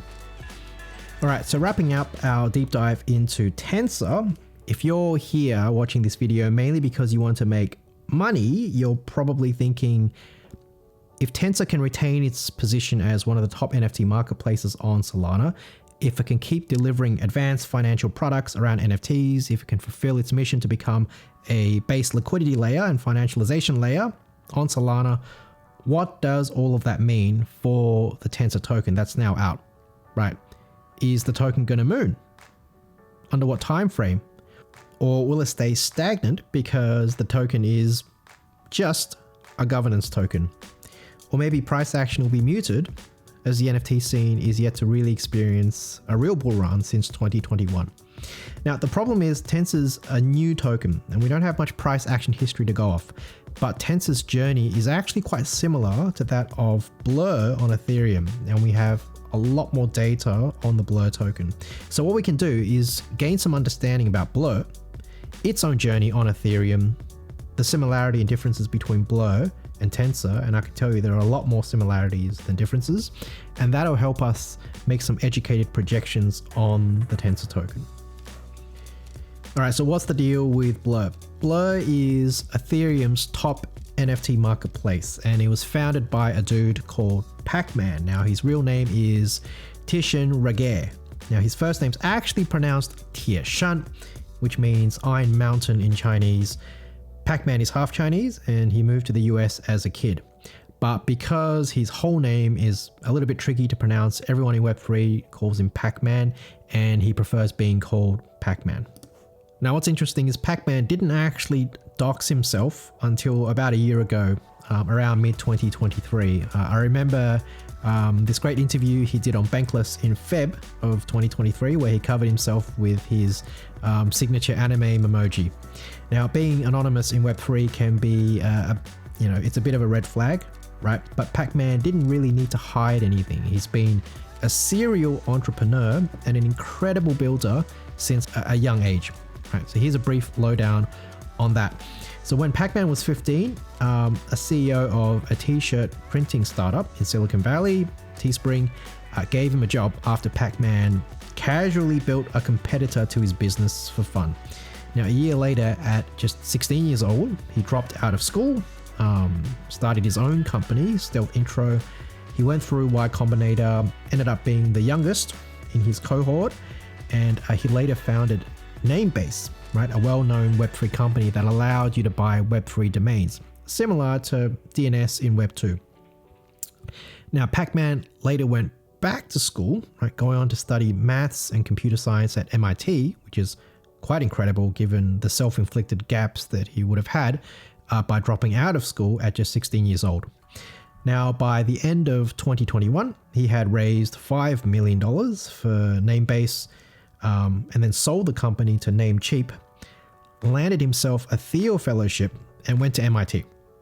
Now, Theo Fellowships are given out to exceptionally talented entrepreneurs, and that included Vitalik, while MIT is known for training exceptionally talented engineers. So all up, you're looking at a pretty accomplished 22-year-old man at that stage who knew how to build hard things and scale it into profitable businesses. This guy's no joke. The following year, in 2022, Pacman began working on an NFT marketplace called Blur. Now, his motivations were actually quite similar to the Tensor team around the same time. Both teams hit the same light bulb, which was there just weren't good infrastructure, tools, UI, UX for trading NFTs. To give you an example, a few years ago, the transaction costs for an NFT were essentially at least 7.5%. You had a minimum 2.5% market fee from the NFT marketplace, plus at least a 5% royalty fee. And then on top of that, you had the atrocious Ethereum gas fees as well, which basically relegated Ethereum NFTs into the category of collectibles for the majority of the collections. If you bought an Azuki for 10 ETH, and you sold it for anywhere under 10.75 ETH, you'd basically be at a loss in ETH terms, right? Not great. Now, interestingly, when you talk about transaction fees that are between 5 to 10% of the value of the asset itself, that's real estate in terms of transaction costs, right? This is one of the reasons why you don't flip real estate that often. It's because it's exorbitantly expensive to do so. Instead, you buy and you hold on to it and you kind of sell down the line. And similar to Richard and Ilya's Tensor story on Solana, Pacman, around the same time in 2022, went to work building the FTX for NFTs, not on Solana, but on Ethereum. and being very careful not to directly compete with OpenSea, because OpenSea was the established king for NFT collectors, and there just wasn't much point trying to out OpenSea, if you know what I mean. Here's how Pacman put it in late 2023. Network effects are basically impossible to compete against. I think a good example of this is if you look at Craigslist. Craigslist is a dinosaur of a product. They haven't changed, in 20 years, probably more at this point. But Craigslist still does about $500 million every year in revenue. So it's this incredible business, hasn't really changed at all, very low, operationally light, only around 40 employees. And even though there's been so many marketplaces that have attacked different verticals of Craigslist, right, like Airbnb, StockX, various different verticalized marketplaces, Craigslist is still very dominant as a horizontal marketplace. So the key thing to understand is that network effects are basically impossible to compete against. The question then is, how did Blur compete against OpenSea's network effects? But make no mistake, even though Blur wasn't intending to be another OpenSea, it wanted OpenSea's customers. Right, and particularly it wanted OpenSea's customers to move on over to Blur and provide liquidity to help make Blur a pro trading platform with those great spreads. And so Blur began executing a tight strategy to peel away at OpenSea's dominance. Now, first up was making sure that there was solid product market fit and a quality product. Right. Blur initially launched to a small group of testers to first confirm that if they could attract users, they could hold on to them. There's no point moving heaven and earth to peel OpenSea's customers away only for them to leave because your product sucked. Right. The goal was to get users onto Blur and retain them. And Blur's open beta showed that the NFT platform passed that test. And we stayed in private beta until we had achieved product market fit. And we measured product market fit by looking at retention. So here you can see our visitor retention. The 30-day visitor retention was in the 40 to 60% range across different cohorts. So what that means is that if someone visited Blur, during our private beta, then 30 days later, about 40 to 60% of those visitors would come back to Blur. And if any of you are familiar with Web 2 growth metrics, you'll know that that is best in class, not just for Web 3, but also across the Web 2 space. All right, knowing now that Blur would hold on to most of its new users after they tried the platform, the next part is actually getting the users, right? And just as importantly, getting that liquidity to make Blur compelling as a pro trader platform. And that's where Blur's points-based reward system came into play. In fact, Blur had pioneered the points-based system for NFT marketplaces, with Tensor's own rewards program being inspired by what Blur did. Now, Season 1 on Blur ran for 9 months between May 2022, when the private beta started, all the way to Feb 2023, when the Blur token launched. And Season 1 itself spanned 3 separate phases. So Phase 1 in May rewarded users who referred others into Blur's private beta, growing Blur's user base for the official launch that happened in October that year. And Phases 2 and 3 rewarded traders who listed NFTs on Blur, thereby increasing the supply of assets, and rewarded users who made bids on NFTs on Blur, increasing the demand of those assets. Right? This then flushed the platform with liquidity, enabling Blur to start offering some pretty competitive bid-ask spreads. Again, just like on Tensor, Blur designed the reward system to achieve the outcomes it needed at the time. The number one cardinal rule that we had when thinking through the airdrop was to only ever incentivize liquidity, never volume. The issue with volume, and I think we've seen this play out many times in the DeFi world, but the issue with volume is that you immediately just get wash traders or arbitrageurs, and it's just a simple mathematical equation, right? They'll do the calculation and they'll figure out, okay, if I fake trades this many trades, I'll make this much profit, and I can just keep on doing it until it's no longer EV positive. And that's exactly what has happened with some of the other marketplaces that tried incentivizing volume. If you look at what really works well in DeFi, right? If you look at Curve, they don't incentivize volume. They just incentivize liquidity, right, on either side of a peg. And that liquidity actually helps maintain the peg. And when people want to trade, the incentive to trade is because you have good liquidity. So ultimately, when we thought about how do we construct this airdrop to get the token into the right hands, it was very clear to us that incentivizing liquidity and not volume was the right solution, because that actually can bring real users into the space. And those real users, if you take away the incentives, can actually stay around and maintain the network effect. Now, this was back when Pacman hadn't doxed himself yet. Kind of funny watching it now. Now, again, notice how carefully designed the rewards are in order to incentivize the right outcomes. Both Blur and Tensor never incentivize volume, right? If anything, that just promotes wash trading, which is a terrible outcome. A trader who temporarily comes to milk airdrops by wash trading and then leaving right afterwards is exactly the kind of user that these platforms want to prevent incentivizing.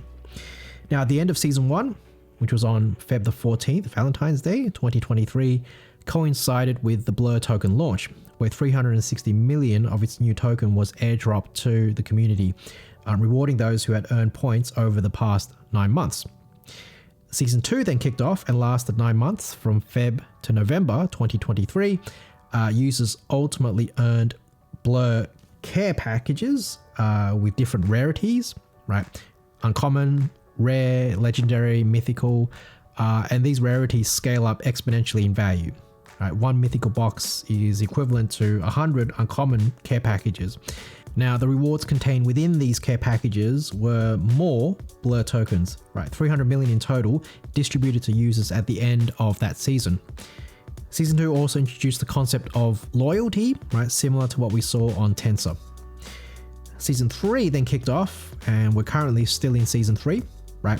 And what's interesting is the rewards are now being handed out to both NFT traders and Blur token holders, right? This is going to help support the Blur token prices, which is then going to reward, it's going to make its rewards program more compelling. Another interesting fact is season 3's rewards are being funded by Pacman's new project, Blast, which is an L2 on Ethereum. More on that later on. All right, now on the left, I've got OpenSea loaded, and on the right, I've got Blur, because the battle between these two giants that ultimately saw Blur come on top thanks to its product market fit and rewards program was pretty brutal, right? Unlike the more friendly competition between Tensor and Magic Eden on good old Solana. Now, at the center of Blur and OpenSea's squabbles was the topic of royalties. Now, as Blur peeled away users from OpenSea, OpenSea responded in ways that protected its market share. Right, fairly natural. And creators, though, ended up being caught in the crossfire, as almost all marketplaces across the board slimmed down on paying royalties to NFT creators in that effort to make NFT transactions cheaper and attract more users. This period of time between 2022 into 2023, that was known as the Royalty Wars. And so here's a bit of a timeline on what transpired. So in Feb 2022, that's where things all started. The Ethereum marketplace X2Y2 began experimenting with zero royalties in their beta launch. A few months later, in July, SudoSwap followed suit. Soon after, LooksRare made royalties optional, but said they'll allocate 0.5% of trading fees to creators. And so by then, the race to the bottom among marketplaces to remove royalties was well and truly on. In an effort to cut NFT trading costs to be really as low as possible. Meanwhile, on Solana, Magic Eden soon made royalties optional as well, although there was a beacon of light when More, a new NFT marketplace by the Steppen team, launched on the basis of protecting creator income through mandatory royalties. Now, to be sure, data does show that users, they overwhelmingly don't want to pay royalties, right? With more than 80% electing not to pay any if given the option. Fair enough, right? Who would voluntarily donate a 5 to 10% fee? That's a pretty big whopping fee that they could get away with. Not too many people, right? Especially since many people treated Web3 as a playground to make a quick buck anyway.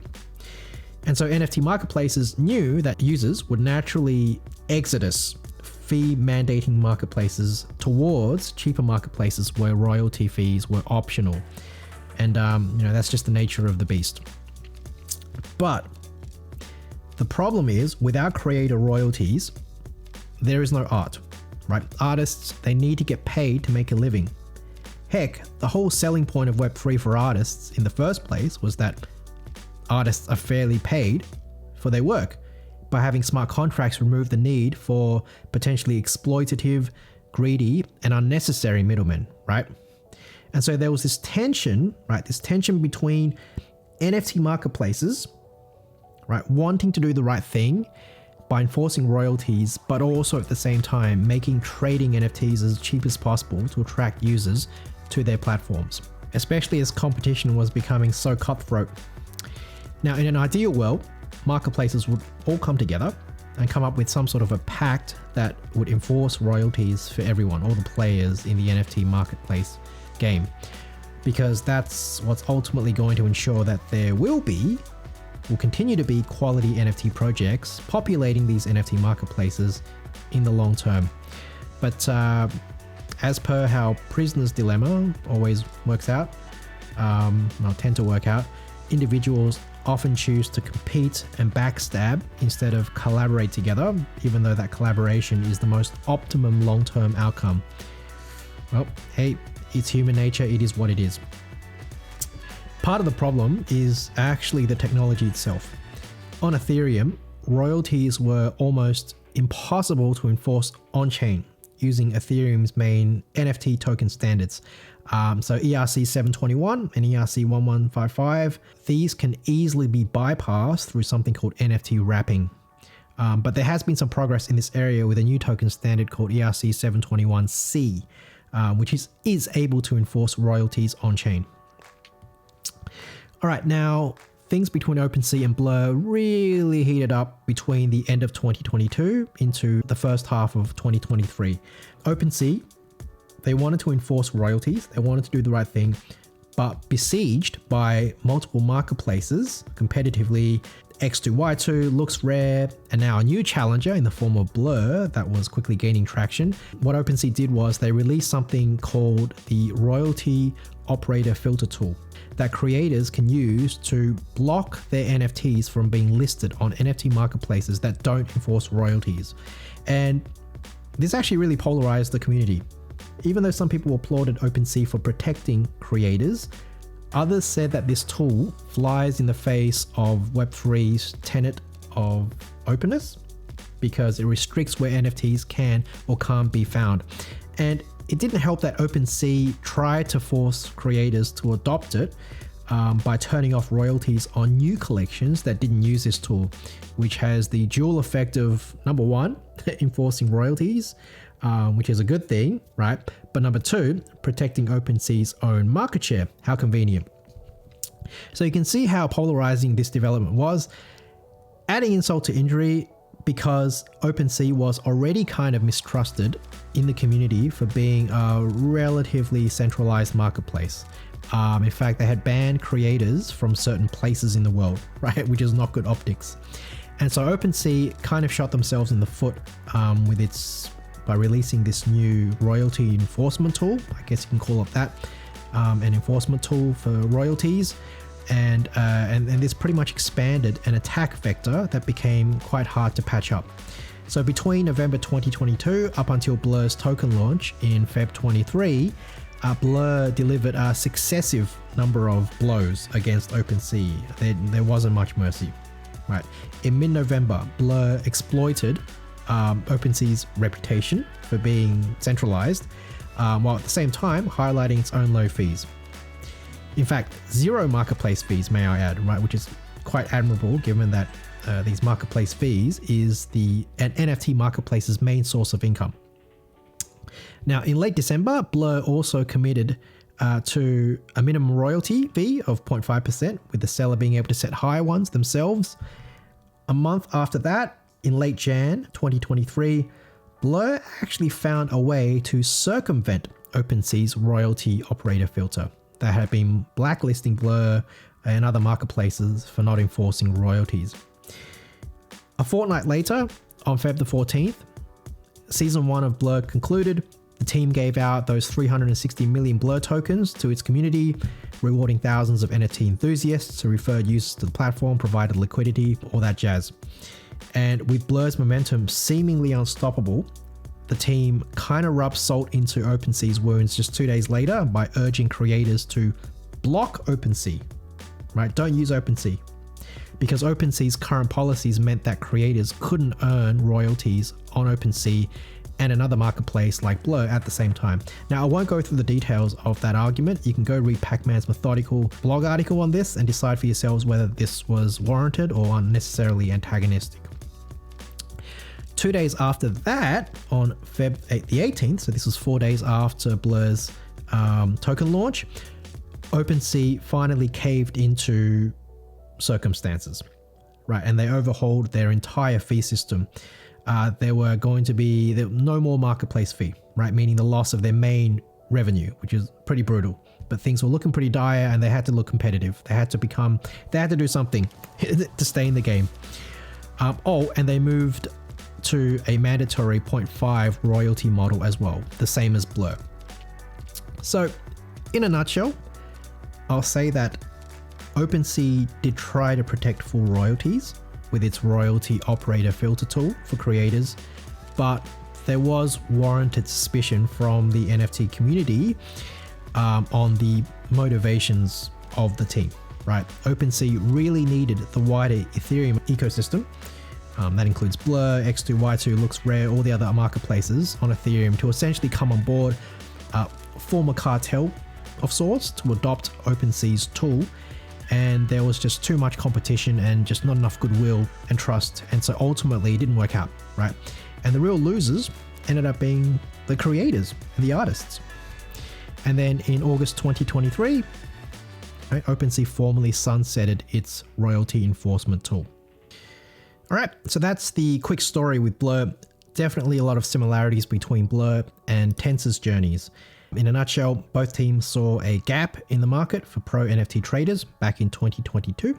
So they built and launched pro NFT trading platforms, one on Solana, one on Ethereum, with great product market fit, a serious modular UI UX like FTX in CeFi, like Blueberg in TradFi. They then needed users and liquidity to complete the puzzle, and that's where their points-based reward system kicked into gear, incentivizing not volume, but liquidity, right? Rewarding market-making behaviors like submitting bids and listing NFTs. Both platforms then grew quite quickly, but with Blur overtaking OpenSea and staying there, and Tensor overtaking Magic Eden for a period of time, and doing particularly well on metrics focusing on trading volume. And the customers that both platforms had attracted often stayed and became loyal users, thanks to their great product market fit. And finally, both projects have ambitious long-term goals.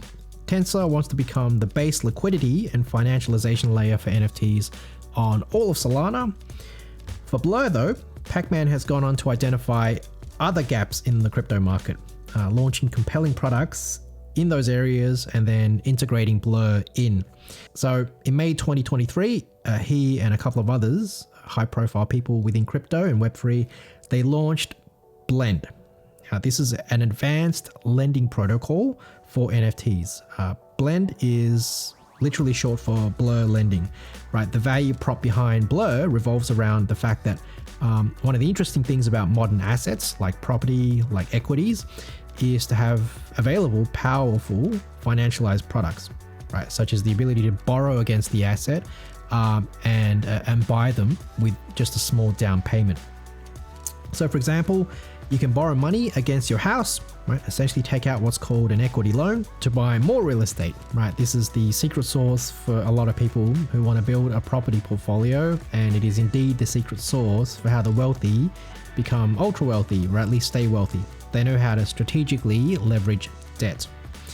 At the same time, you can buy a whole house by only putting a 5 to 20% down payment, right? We call that a mortgage, right? When it comes to real estate, right? Now, Blend enables this kind of financialization, but for NFTs, right? So on Blend, you can borrow ETH against your NFTs, right? You can buy into that expensive collection. and Azuki, a Bored Ape, without putting all the money up front. So that's Blend in a nutshell. Keep an eye out for my deep dive video. And then there's Pacman's latest project, Blast. This is an Ethereum L2 built on the Optimism stack that pays what's called a native yield, essentially making it easier for ETH L2 users to earn a yield on their crypto. Now, in short, when you're on Blast, the chain essentially auto stakes your Ethereum into Lido and your stable coins into MakerDAO to earn you a yield without you having to do much. Right now, if this sounds simple, it actually isn't as simple as you probably think it is. There is some technical wizardry that was needed to make all of this work so seamlessly in the background and at scale. And I will cover Blast in another video.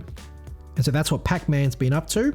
And there's synergy between all of these products, right? Blend is literally Blur lending, right? It's part of the Blur ecosystem, provides advanced financialized products around NFTs. So that's all in the same niche, in the same area. And Blur will be launching on Blast as well. In fact, Blast is funding the current rewards in its Season 3 rewards program. Very interesting. So slowly we're seeing Pacman's products build this kind of connected ecosystem between them. All right, well, we've set up a lot of groundwork, deep diving into both Tensor and Blur, and we're now finally ready to make some price predictions. Now, disclaimer, I'm not here to make short-term price predictions. Right, that's not my focus on this channel. The Tensor prices, they have been on a downward trend since its launch, but hey, so has the broader market, right? Bitcoin prices have cooled down amid a bit of a stagnation in the ETF inflow numbers, and some investors remain cautious and risk off as the inflation numbers remain sticky and we have reliable recession indicators like the bond yield curve continuing to show worrying signs. So it's not terribly surprising that smaller alts, riskier alts like Tensor are bleeding against Sol. Now, after claiming my allocations on April the 8th, looking at the market conditions, I ended up selling them, but the intention was to buy back later progressively at a lower price. Right, a little bit risky, as I usually do hold on to around half of the tokens, airdrop tokens for a strong project, picks and shovels plays like Jupiter and Pith. But with Tensor, there are a few things. The inflation reports weren't looking particularly good, right? Equities, in my opinion, are getting a little bit overextended. Number two, the Bitcoin ETF numbers were stagnating, and this whole pre-halving rally was based on the ETF narrative. And number three, historically, airdrops often do this initial peak and then a bit of a pullback. So as a result, I sold off my allocation and I'm accumulating Tensor. The question is, how high can this token go? Not short term, but in the longer term, right? Now, there are two main complications that I want to call out when it comes to making this sort of prediction. First, only a small amount of the total supply is out there circulating. We can observe that Tensor's valuation, right, its market cap is about around 120 million, but fully diluted, it's almost $1 billion. And that's because only 125 million of the 1 billion supply of Tensor tokens is out and about, right, has been emitted. There's no firm clarity on when the rest of these tokens will be released. There are vesting schedules out there for investors, advisors, core contributors, which is helpful. And we see that these tokens are going to be vesting over at least a 3-year period, right, which is a good amount of time. That's good. But a huge number of tokens, 55% of the total supply, is destined for the community. And so far, only about a fifth of that 55%, which is the 125 million tokens, has been released as part of the initial airdrop. So in a nutshell, the market cap, 120 million, that looks absolutely fine to me for a project of this caliber, but we'll likely see a lot more tokens enter the market in the coming years. So it probably makes more sense to focus on the fully diluted market cap, which is $1 billion, than to try and make precise price predictions. The second complication is that we have very little data on the Tensor token to go off in terms of price action, right? The token's only been out for a month, but we'd really like to have a longer history of that price action to observe how token prices for Tensor might correlate with things like trading volume, the number of users, how the token price interacts with different crypto narratives, and whether it generally pumps with the broader market. And hey, this is where Blur comes in, because Blur does have, the Blur token I mean, has a lot longer price action for us to study. And Blur, as the NFT marketplace, the project is quite similar to Tensor in a lot of ways. So just to summarize there, number one, both Tensor and Blur wanted to become the Binance or FTX for NFTs on their chains, right? Offering advanced financialization features around NFTs and being the obvious place to go for NFT traders who want the best performance and the deepest liquidity. Number two, both Tensor and Blur, they are both top marketplaces within their chains, right? Tensor is in the top two, along with Magic Eden, while Blur just absolutely dominates Ethereum. Both marketplaces essentially serve as a liquidity layer for NFTs on their chains, right? Making them attractive picks and shovels investments. In fact, some investors see Tensor and Blur as kind of like the index for the health of the NFT scene on Solana and Ethereum, respectively. Similar to how Jupiter on Solana is viewed as a bit of an index for the health of Solana's DeFi scene. Number three, both Tensor and Blur, both their tokens are just governance tokens, right? With a little bit of bells and whistles on top, but their main purpose is governance. And at the moment, the numbers on these tokens, they look okay to me, right? Both the Tensor and Blur tokens, their fully diluted valuations are about $1 billion. Blur is a tiny bit higher than Tensor's, but roughly similar. And that would put Tensor's valuation at around 1% of Sol. In other words, the fully diluted market cap of Tensor compared to the market cap of Sol, it's only 1%. And similarly, Blur's valuation is around 0.3% of Ethereum's, right? Of Ether. Sounds okay to me, considering that the current limited utility of both of these tokens, the size of the NFT market, right? Which at the moment it has been a bit muted, but the potential is quite huge. And also the very large roles that Tensor and Blur play in the NFT scene on both of these chains. So we agree that the Blur token might be a useful proxy for making predictions on Tensor. So what can we learn about Blur's 1 year price history?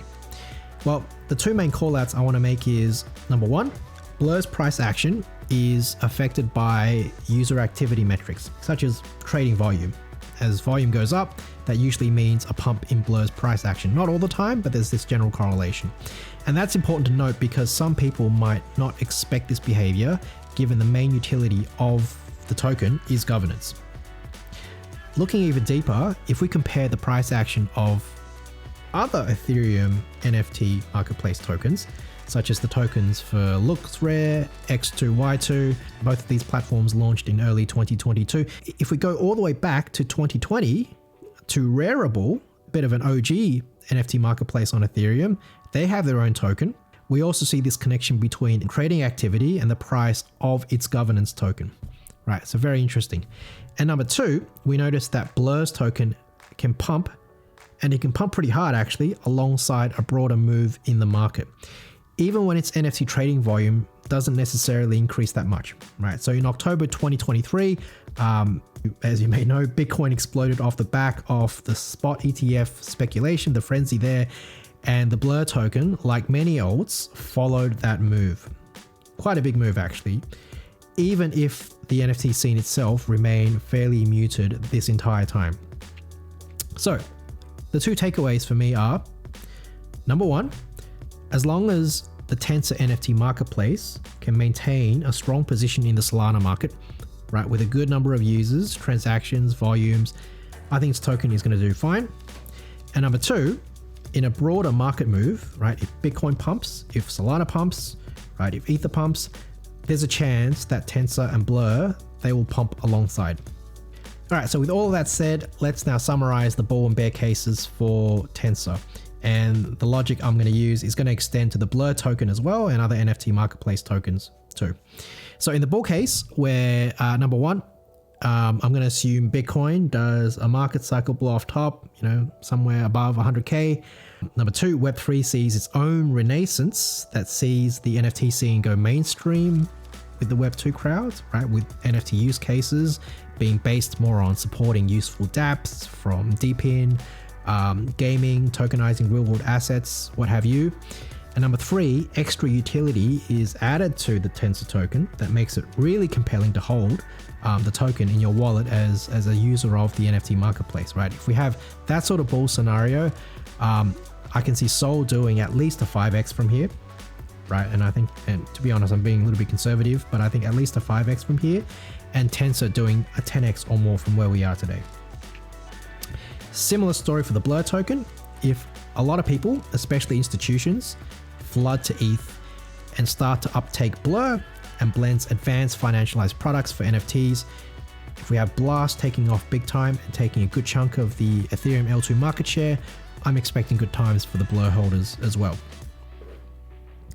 What about the bear case, right? So in a bear case where I'm going to assume, number 1, Tensor becomes just another Solanart, right? It loses its drive, its innovation, it loses its moat to other players.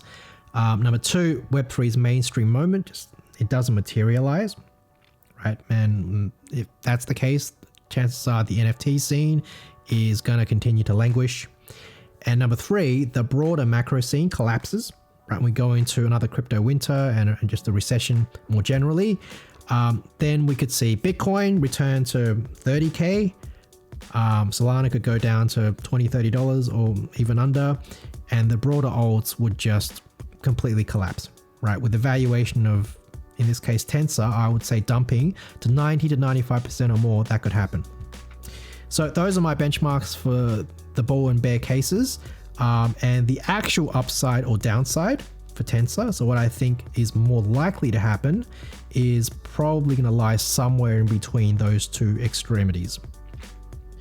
So hopefully that information, if you want, you can then map out specific price predictions, but you will have to make guesstimates on what the token emission schedule is going to look like and go from there. So as an extreme example, if the team holds onto the rest of the tokens, right? If the Tensor team holds onto the rest of the tokens earmarked for the community for the next, say, 5 years, so that the number of tokens released into the circulating supply stays around 100 to 200 million, right? It doesn't really get close to that 1 billion total supply, then I think the current market cap of 100 million, that looks pretty damn good, right? With plenty of room for upside. On the other hand, if you think the team is going to give the community, say, 100 million tokens at the end of every season, right? The token supply is going to be diluted at a rate that's going to require a good amount of positive momentum to maintain prices. So making price projections, it's a little bit tricky for Tensor.